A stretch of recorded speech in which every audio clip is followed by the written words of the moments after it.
Hello, this is Athena Jezik. I'm back again with Karina.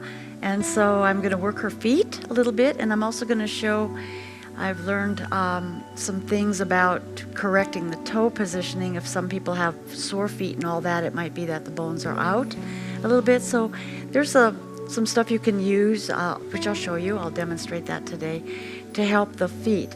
I have worked with that with people, and it has corrected their feet a lot, and they find that the rest of their structure seems to feel much better as well, because the feet are the very things that connect us to the ground, and the feet oftentimes do also relate into issues with the mother, because we're in touch with the mother, but our real mothers, and oftentimes it goes into the prenatal stage. So when I have people come in with foot problems, I always think of that in the background. And if it goes into an emotional session, an emotional release session, then I'll be listening for that kind of a cue. But for Karina, we're not going to worry about that. We're just going to do some massage on them. And I'm going to check things out, and I'm going to make sure that they're aligned up here with the knees. I'm just rolling her feet back and forth, mainly here to see how the hips are placed, because sometimes you'll feel in the hips that there's tension, and that may create a postural dysfunction again down in the feet. The feet are really, really important. So I'm going to put some oil on.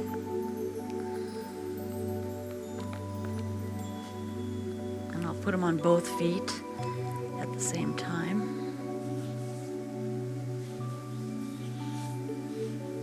And I'll start with this foot over here. So I'll show you mostly the top of the foot here, and then we'll show you more of the bottom of the foot over here. So what I do is, of course, I always think about alignment. So I start up the ankle and check the ankle bone and the structure where the ankle is. Every body part has something it relates to in the emotional world.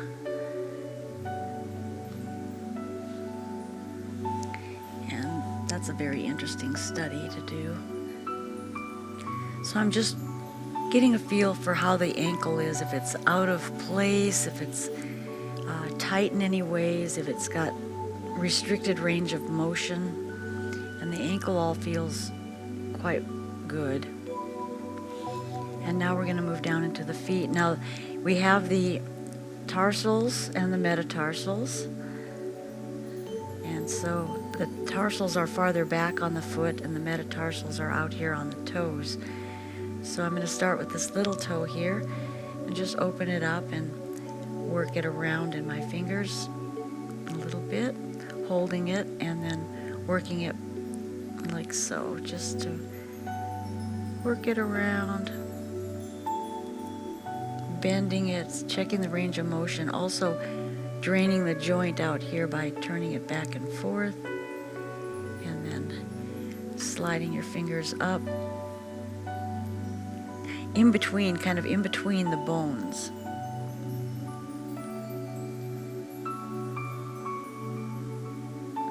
There we go. And the next toe.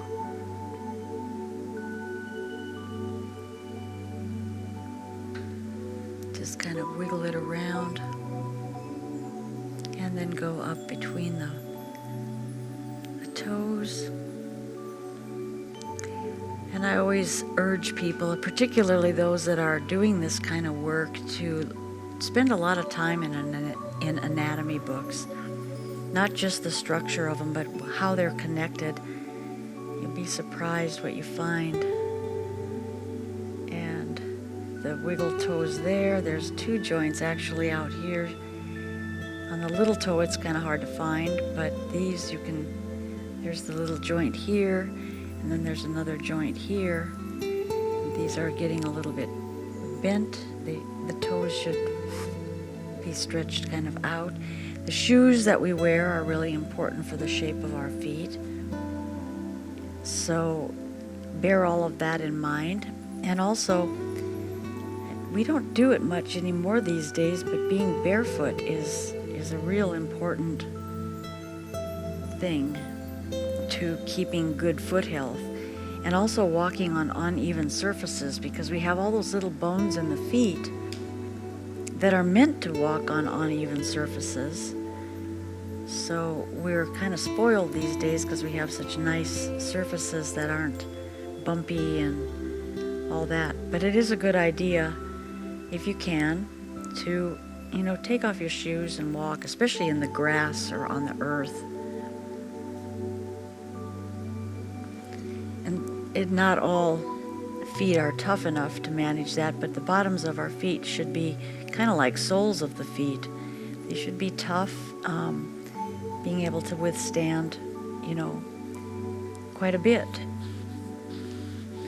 And again, that's where we've gotten our feet into shoes all the time. And I don't think that helps really for good foot care, for foot health, I should say. Okay, so now we've got this kind of released. Feels a lot better. There's a little something on there. Okay, now I'm going to take this into a little bit of range of motion by just turning the feet this way and this way. Now that you have to see that the ankle is also a little bit involved in this.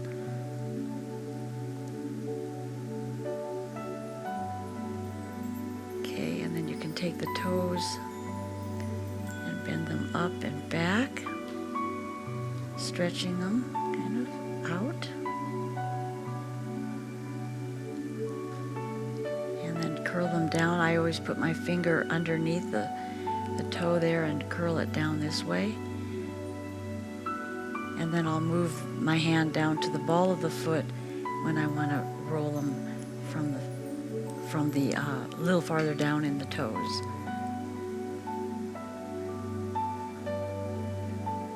Now tying into the ankle as well, pushing this up and then giving a stretch to the right around that Achilles tendon,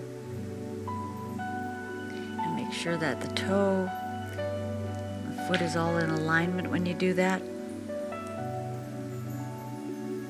I think I mentioned that it's so important for therapists to understand how the body works with themselves. So, just bend your feet around and see what it does, see how far they go, see what it feels like when you move it, because I've really seen some therapists just dig into things and they're moving things in directions that they shouldn't really be going in that direction, at least not at the speed or with the stiffness that they're doing.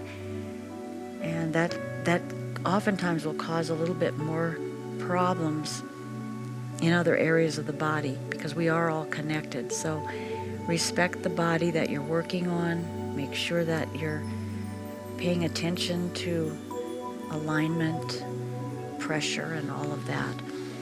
Okay, now this interesting thing is that there's a little bone in the foot called the cuboid bone. It's a little square bone right behind this metatarsal. It's right there.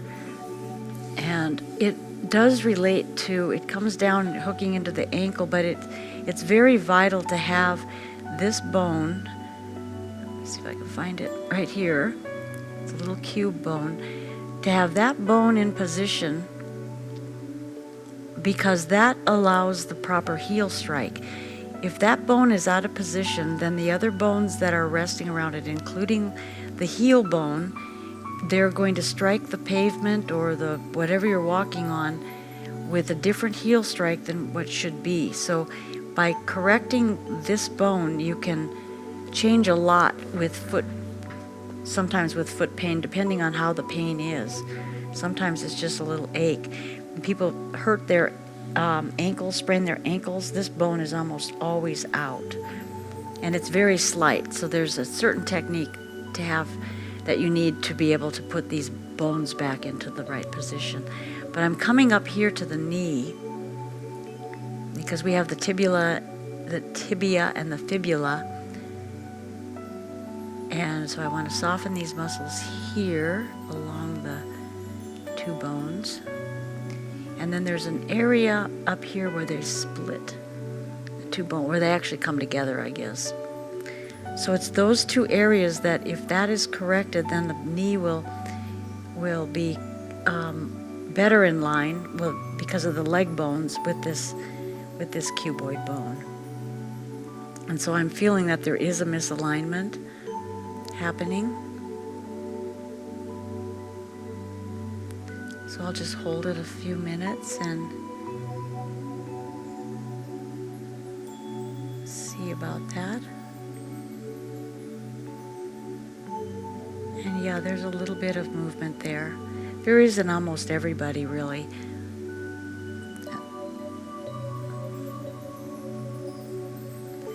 Yeah, over the past several years, I've gotten to be really kind of an alignment freak, because as I get a little bit older every year, I'm noticing how much stress there is on my body when I'm out of alignment. So I'm very careful with my own alignment, even though it's a little bit harder to maintain. Now here I'm just feeling the kneecap, because we aligned, this was a little bit out of alignment, so I want to make sure that this is all in place. There's a lot to do with the knee, but I'm just going to check it for this video. The kneecap is moving quite well, so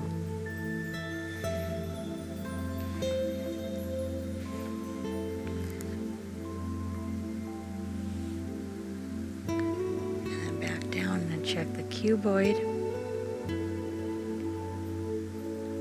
again.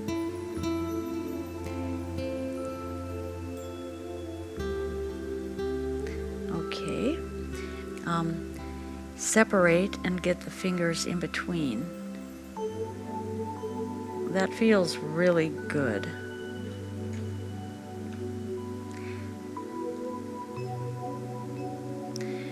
I'm going to show you next the bottom of the foot on the other foot. Okay. Oh, just doing that just makes these toes so much more pliable. Okay, so I'm going to go to the other foot, and I'm going to start kind of on the top, just pulling so the muscles on the top part of the foot are softened a little bit. And then I'm going to move down here to the bottom of the foot. Now this, reflexology, there's a lot of points down here. I'm not doing reflexology, but I do know where some of the structure parts are, and right along here is the spine. And it's amazing, because I'm noticing that sometimes when the spine is having problems, I'm finding it also in the foot. And oftentimes, not always, but oftentimes when that cuboid bone is corrected, it changes a lot more bones also in the feet. But that takes a special technique. It's one that I'll be showing in the future. And then you can get around the heel as well, which feels really good to get on that heel. But the bottom of the feet really should be kind of like the soles of your shoes. Sometimes I don't pay enough attention to my feet, and I have to apologize to them, because they really are helpful getting me around places. Okay, so now I'm going to go to the toes back here. As you can see, it's really very similar, but we're just going to articulate them a little differently, so that you can see a little, and the holding of it is a little different. Now this toe is kind of wanting to feel like it's not wanting to straighten out very much. And so as time goes on, if it's not worked to straighten out, it will continue to stay bent. The problem with that, if it's not exercised in a straighter way, is eventually some of these will fuse together. The joints, they'll have a little fusion, and then you can't get them apart. It's not that it's really a bad thing, but feet are just feet. It's better to have the toes stretching and working, because the toes really have a lot to do with our balance. one. So here's this little pinky. Those are always the hard ones to get. And then I'm just going to mention that when people's big toe starts to go in and they get a bunion, it's because this is out of alignment, because the toe should be aligned here. And so that would be out of alignment, as you know, you've probably seen a lot of people who have that. And then those that have worn pointed shoes for a lot of times, their feet are sometimes all bunched up like so. And that's a really uncomfortable position. That makes a lot of things hurt in the feet. And I think a lot of the pain in feet is because of the bones being out of alignment. I really can't say that any of this stuff that I'm saying about that is absolutely right, but I just know that from my practice of 35 years that I've noticed certain things, and like a common, kind of a very common thread that I see. So I'm just pushing down here on these ball of the foot here and letting it articulate. For the most part, these feet are pretty good. They're well taken care of.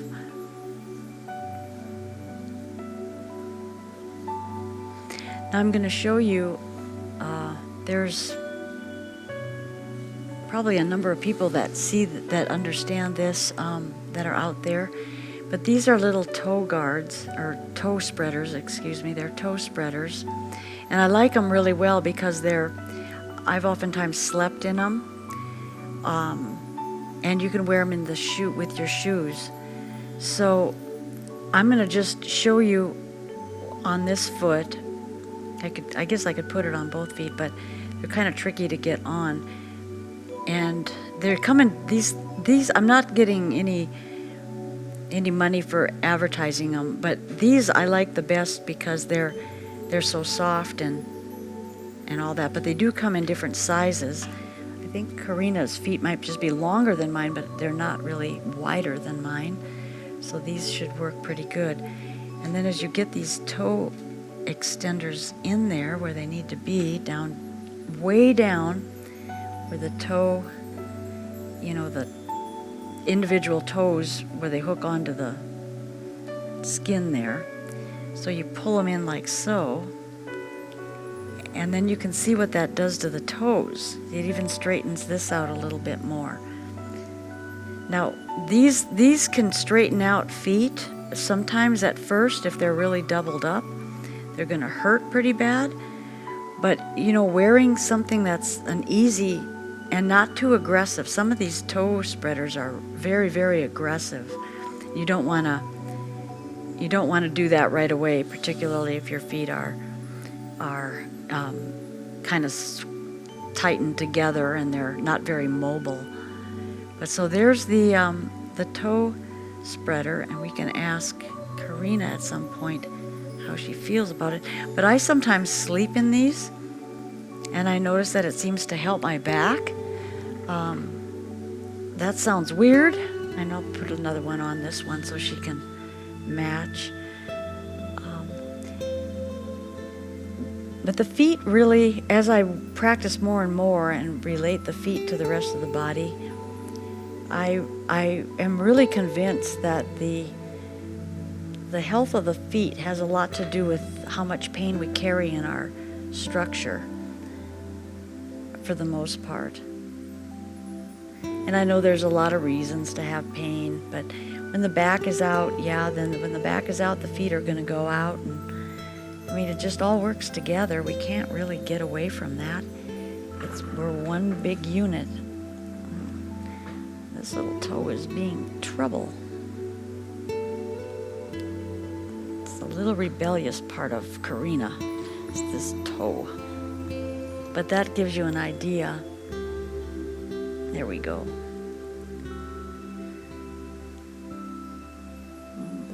There it's separated. Okay, there we go. And you can see that this is straightening the toes as well as separating them out.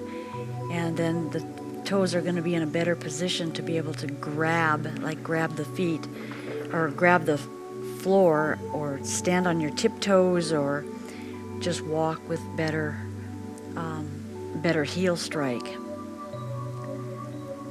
So if you're interested, or you have feet that are bad, or you know somebody that has bad feet, take a look for toe spreaders or toe separators or something like that, and just wear them every so often. You don't have to wear them all the time, but wear them little by little, and then pretty soon you're going to notice a difference.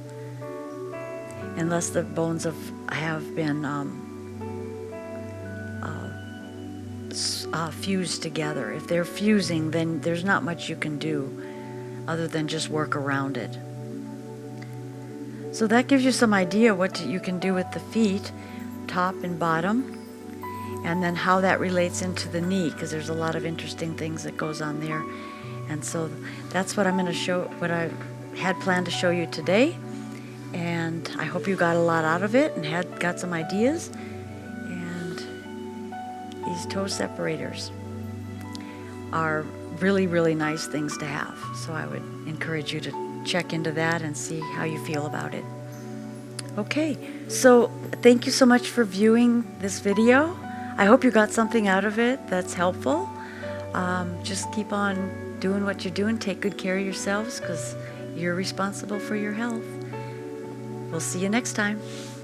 If you've enjoyed the videos that Karina and I have put together over the years, I want to invite you to explore my course, The Foundations of Subtle Alignment. It is going to take you beyond the work of massage therapy.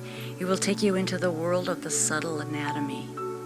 Misalignment of the subtle structures is often the root cause of chronic pain, injuries, and chronically high levels of stress hormones. In this course, you will learn about the subtle anatomy and a protocol for assessing and aligning the subtle structures.